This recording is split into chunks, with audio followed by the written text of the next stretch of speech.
Hi, today we will present a big video of a female charity football event, and my part is to do the introduction of the activities. This event will held on Saturday, July 25, 2023 at King Power Stadium and Stafford Land Stadium. There will be three parts of the event. Before the game, we will have pre-game activities, and then there will be Chelsea under-14 girls versus Arsenal's under-14 girls. In the last session, we will see Chelsea women take on Arsenal's women. This is a significant meeting at King Power Stadium between players from the two clubs, which are linked by managers.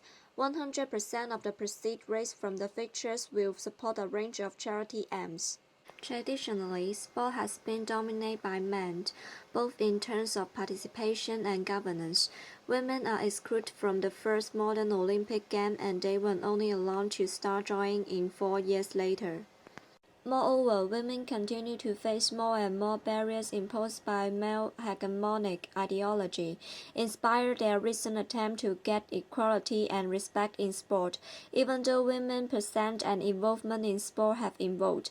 Girls and women across the world still get fewer opportunity and less investment, training and cooperation attention when they play sport.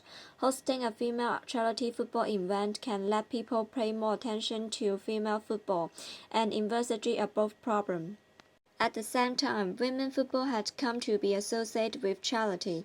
Charity football games, which are not profit-driven, might involve the neighborhoods and raise some money. It is also a terrific opportunity to get participation and football fans to work together, have fun and raise money for those in need or a cause that is dear to their heart.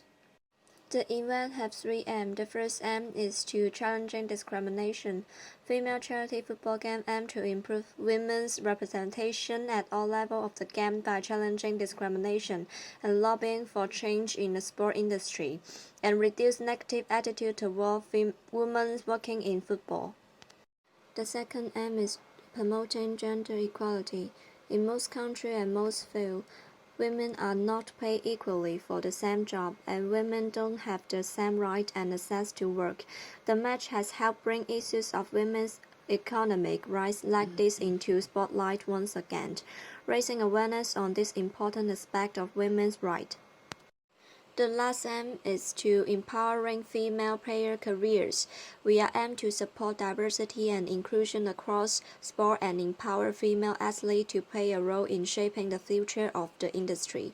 And the competition gives female football players a great way to talk to each other, which helps them find opportunity and improve their skill. Our mission is to inspire the nation and try to create meaningful change so that all girls and women have equitable access to physical activities and sport, which can help unlock limitless possibility in their lives. Now I'll talk about the marketing and promotion of this event. First of all, the first priority of a marketing campaign is to select appropriate target markets. According to Masterman, a right selection will benefit the organization in terms of better allocation of resources on marketing strategy, while better return of investment can potentially be achieved. For this event, we target people who concern gender equality in sports and people who are interested in female football. This includes football fans, athletes, and influencers. The marketing strategy is developed under the analysis in 4-piece marketing mix. Coming first is the place, which generally is referred to the location to distribute a product. Westbrook and Shilbury highlighted the key to success is making your product at an accessible location for customers. Saffron Lanes Stadium and King Power Stadium are selected to hold this event. Saffron Lanes Stadium is our choice for pre-game activities of the events, which locates in a close distance to King Power Stadium, where the charity game will be hosted. Fan zone and booth are the two major components of the pre-game phase, in which customers can participate in various activities 3 hours before the games. Customers can enjoy special football games, taking photos with mascots, shopping at the sportswear booth, and attend talks that share gender equality information. 2 charity games will be organized in King Power Stadium, and a halftime show led by Rihanna will held in there as well. With reference of King Power Stadium history, successful concerts were hosted at the venue before, and thus it is believed that the stadium is capable to visualize Rihanna's performance in a satisfying level. Common X is the product. It is defined as the core value provided to customers from an event. The idea of gender equality will be delivered throughout the event experience. The core product is a two football game and the pre-game activities and booths. Also, side products are designed and selected to enrich the experience of a female football event. For instance, female sportwear can be purchased at the store, while halftime show is delivered by Rihanna, who has a leading figure in promoting gender equality. The next part is the price. Later, price strategy will be applied for ticket sales. This allows customers to purchase according to their affordability and decide for different level of experience. Child tickets varies from $10 to $20, and adult tickets go from $15 to $25. First floor ticket will charge $50 for premium match experience. Additional bundle can be purchased after buying at least one ticket, which includes 3 different options: the game jersey bundle, the pre-game activity bundles, and all-in-one bundle. Last but not least, the promotion is a key for the success, as selecting the right promoting tools help us to reach more potential customers. Traditionally, the conversion rate of traditional advertising is around 3%, but when we look into the performance of digital advertisement like Facebook and Instagram campaigns, they have a dominating 18 and 9% conversion rate. Therefore, the two platforms are selected to be the major platform for advertisement, while the other social media platforms like Twitter and YouTube will be served as communicating channels that share video contents of the events. The advantages of digital advertising is the high frequency of the communication with customers. The graph at the bottom has shown that a high percentage of people using social media on a daily basis. Moreover, with the ease to track the data, is more effective for our team to adjust the promotion strategy. Promotion is divided into two phases: pre-game and in-game parts. Before the game, details of the event is posted on our official website, where the customer can make purchase of the tickets and make donation. Promotion campaign is held on the social media mentioned, and influencer will be invited to promote the events in their contents and activities. During the game, media will be broadcasting the game, while the online broadcast will be on YouTube, permitted to specific channels like The Dance, which is a channel that has been broadcasting for female matches for years. The last part of marketing is the sponsorship. There are two types of sponsorship in our events: principal partners and official partners. Principal partners provide funds. In return, they own parts of the rights of the official products and the events. On the other side, there will be the official partners owns the rights to show and sell their product as the pre-game activities. A portion of the revenue will be donated as charity.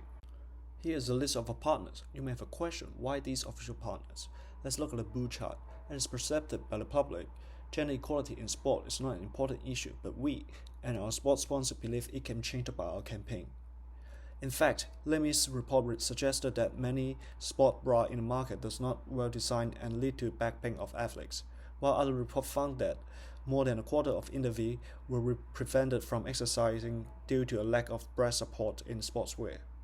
15 Sport, Woco, and Third Love are the 3 best sports bra providers in the market according to a latest report. They share the same value of our events and paid a lot of effort to resolve issues in female athletic sportswear.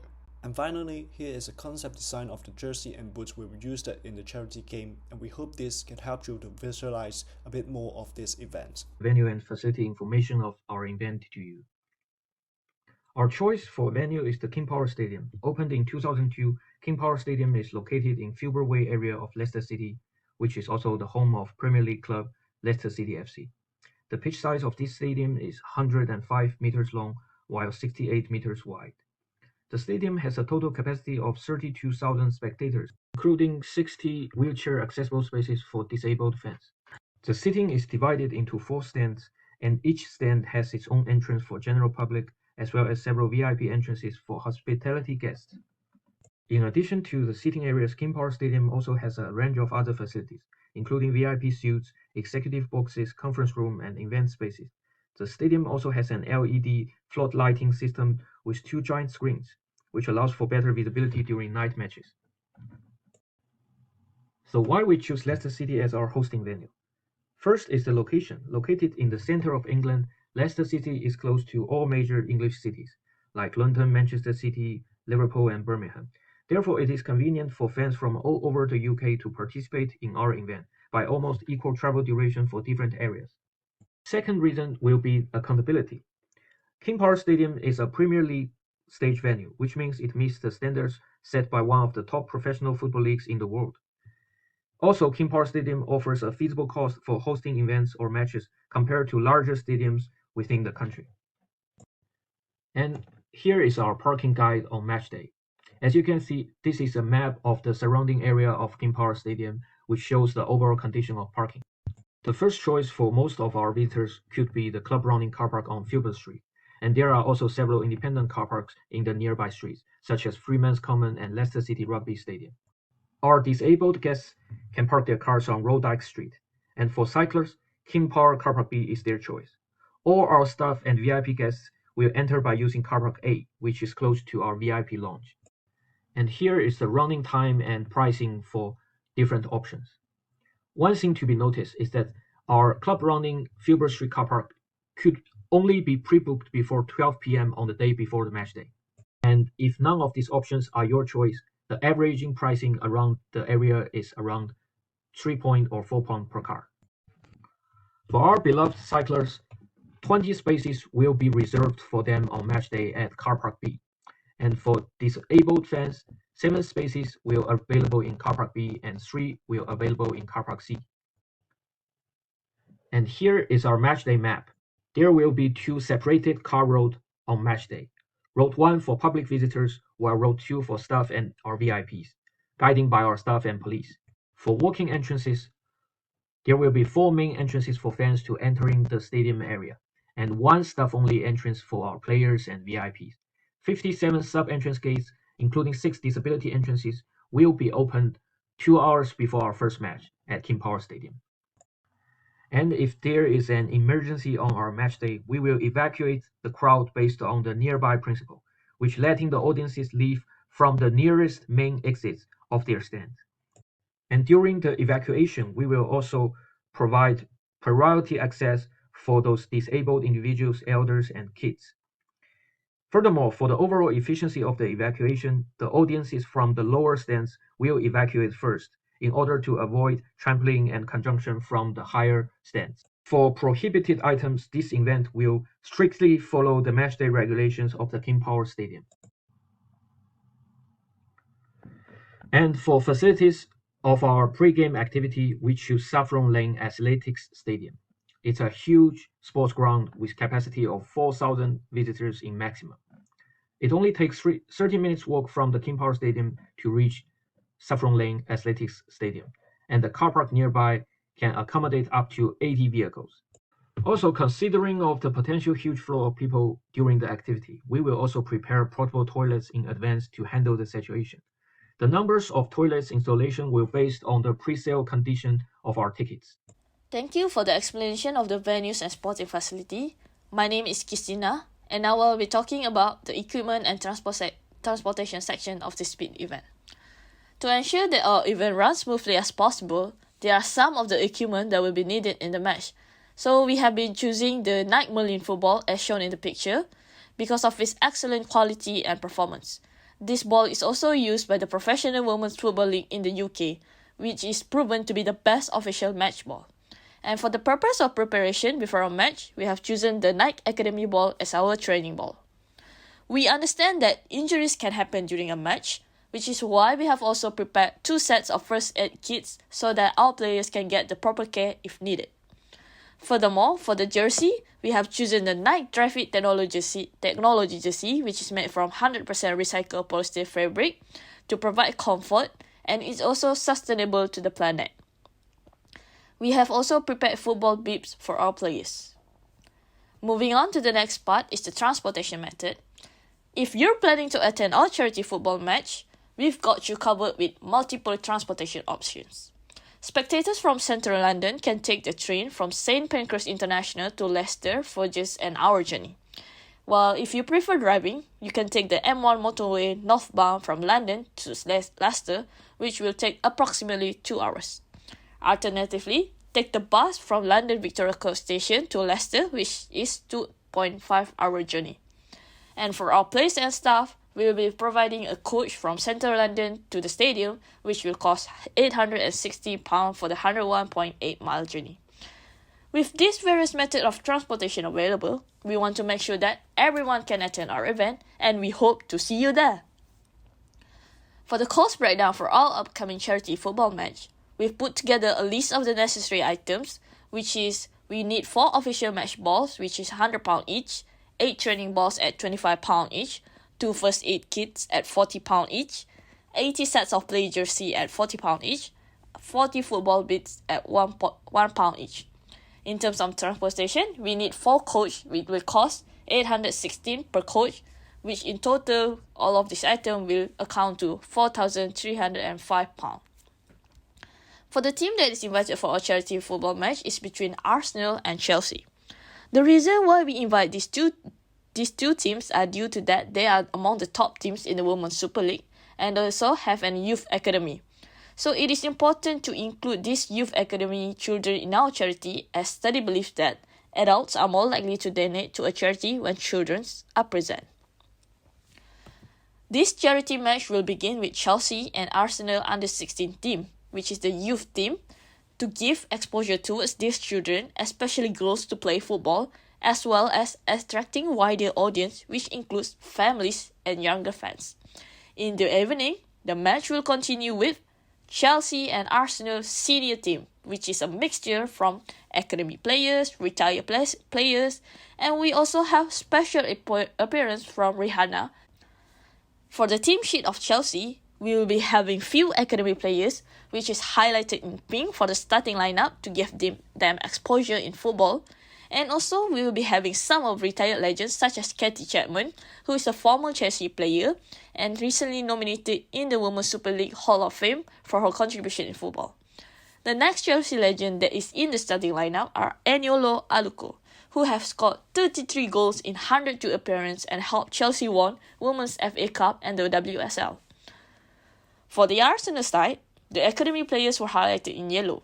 And for the retired legend, we have Kelly Smith, who is an all-time goal scorer for England with 46 goals in 117 appearances. We have also Rachel Yankee, who was awarded an Order of the British Empire for OBE for her service towards football in 2014. In conclusion, we have discussed the importance of football in our society and the positive impact it can have on individuals and community. We have also highlighted the achievement of some of the notable football players such as Kelly Smith, Rachel Yankee, Eniolo Aluko, and Katie Chapman, who have made significant contributions to the sport. Let us continue to support and promote football, especially among children and youth, and use it as a tool to bring people together and create positive change. Human resource aims to forecast the demand and supply of manpower needed in an event. However, it remains largely volatile and unpredictable. According to Australian Sports Commission 2000, human resource planning specific in the events industry focuses greatly on the demand and supply of volunteer labour. However, human resource requirements are usually unpredictable. For many sports events, forecasting the volunteer demand and supply is a tough ask. For example, the volunteer turn rate reached only 4% in the 2000 Sydney Olympic Games. The Sydney Olympic Committee in 2000 officially identified that this was due to the motivation of the volunteers. Some volunteers changed their mind in the middle of doing tasks, and approximately 4% failed to accomplish the task assigned to them during the Sydney Olympics. As such, it is important that we properly formulate and create a human resource management plan for such events, and we will put this down into 3 simple steps. So the first step is the human resource planning, and this is defined as the current and future demands of volunteer work in relation to the existing and planned program services and events prior to recruitment starts. And this is according to XIA 2017 and Australian Sports Commission 2000. So when delving into human resource planning, there's 3 clear targets you'll have to look at. The first target is qualification, skills, education level, and experience of volunteers that you're looking to obtain. The next is the target number of potential volunteers you're looking to obtain. And the third and arguably the most important step, how are we going to differentiate these volunteers into specialised areas? So in terms of our event, qualification, skills, education level, and experience of volunteers, all we'd really ideally would be looking for is the fact that the DBS checks, they've got excellent interpersonal skills, good organisational skills, ideally identifies a woman as this whole event is planned on elevating the women's game. Some roles would obviously require some prior experiences, i.e. stewards, and we'd love it if young children can get involved, preferably, again, people who identify as women, because we want them to be inspired and want to take on the sport and hopefully in the future grow the sport further. In terms of target number of volunteers, roughly 3,000 volunteers, because we found that in prior Arsenal versus Chelsea games, women's, they had roughly 35,000 attendance, which would require a full stadium, which would require a full amount of stewards and stuff, which would require the 3,000 number of volunteers. And we got that from Arsenal 2023 and Highland Brodney 2011. And in terms of how we're going to differentiate them into specific and specialised areas, we'd use prior experiences, their previous interests, and their availability in what they can actually do. So the next step would be volunteer recruitment, and this is defined as the process of attracting candidates to work in that event for the sole gain of experience. Again, according to XIA 2017 and Australian Sports Commission 2000. So to help us with volunteer recruitment, we'll be using the 4W volunteering model. It'll be what they'd like to do, where they'd like to do it within the facilities we have available, who they are as a person, their personality traits, and whether it aligns with where we're looking to take the project, and why, which is arguably the most important. Does their motivation align with our motivation? Are we looking to both create and improve the women's game in the same direction and really enhance and take over the women's sport in general and make sure it's on a steady incline? So in terms of how we plan on recruiting members for our volunteering in our event, according to Wagon 2007 and Hagen Bruni 2011, the most popular methods of advertising for volunteers is internet advertising, local newspapers, local agencies, student rounds, search engines and flyers. And we plan to use all these methods in order to gain as many volunteers as possible. And the final step we'll use to help us with our volunteer recruitment will be looking at volunteers' motivation. And this has been defined by XIA 2017 as a group of people who love society, who would love to help others without expectations of payment or tangible gain, and as such just make a selfless contribution to society without any monetary gain, importantly. To help us with this, we'll be using the 5-factor module invented by Jackson 2003, and he divided volunteer motivation into 5 factors. Factor 1, material factor. So this will be tangible rewards or social position. So for instance, people may want to volunteer within our event to gain a position they wouldn't get usually through the application for a paid role. Positive, so this is social appraisal towards voluntary work. Leisure factor, so some people may already be fans of the WSL League and such, just want to get involved and help grow the sport.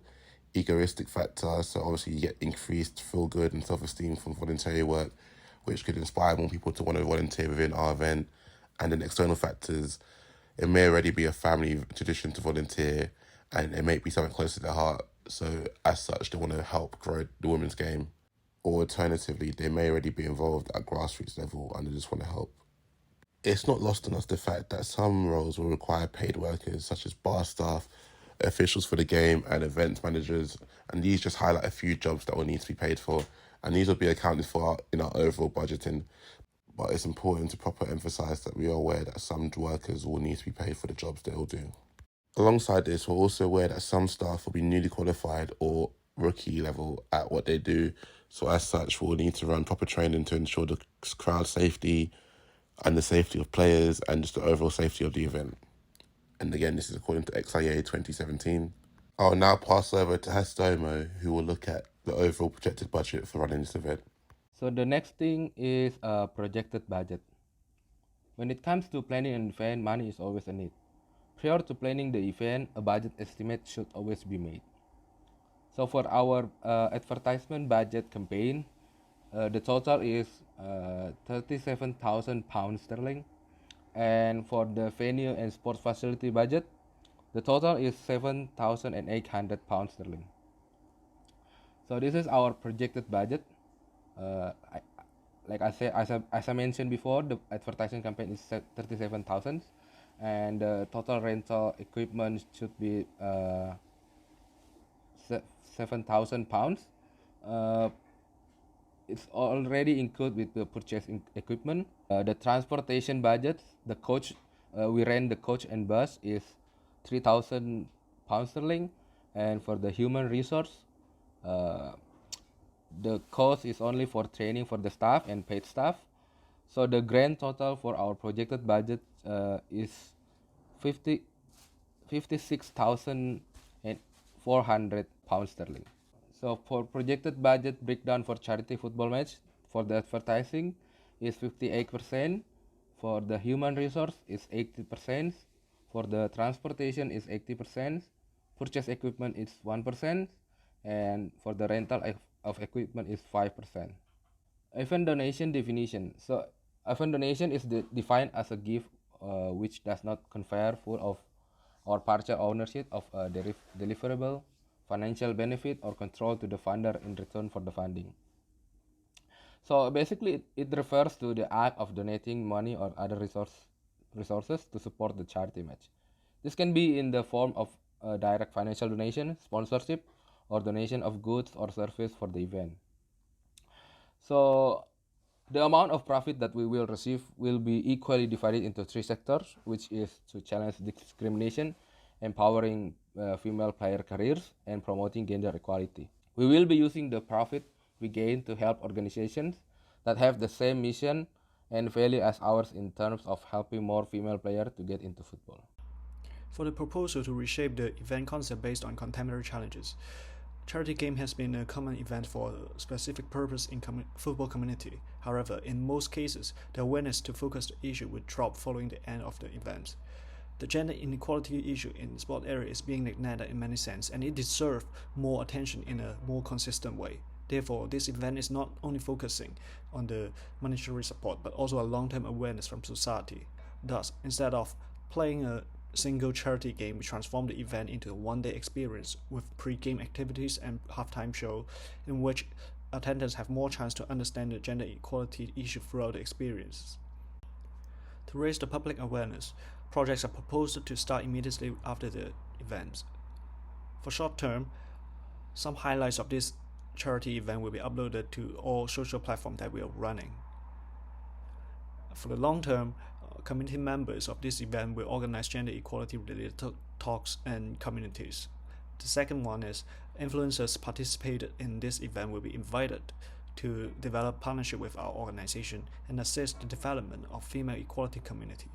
And this is the end of our presentation. Thank you.